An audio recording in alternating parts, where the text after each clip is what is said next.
Picture Chika, a young woman navigating the bustling streets of Lagos, her hands rough and worn from years of selling bread to keep her family afloat. Day after day, she fights through exhaustion and the oppressive heat, her eyes always on the next sale, the next meal for her aging parents and younger siblings. Yet to the world around her, Chika is almost invisible, a passing figure in a city teeming with its own concerns. But then, one fateful afternoon, Chika collapses. Her body, worn down by hunger and overwork, finally gives in. She is rushed to an overcrowded public hospital where she lies on a rusty cot, surrounded by the groans of others who have fallen through the same cracks. And suddenly, as if emerging from a fog, people begin to notice. Strangers who never glanced her way now stop to offer sympathy.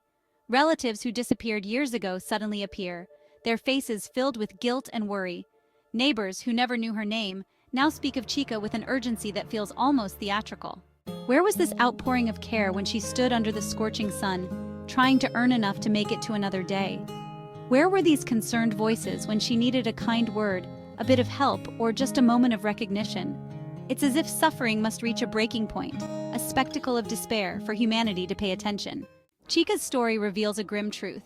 In a society like ours, empathy often sleeps until it's jolted awake by the spectacle of tragedy. When did we become a people who wait for suffering to reach its peak before we care?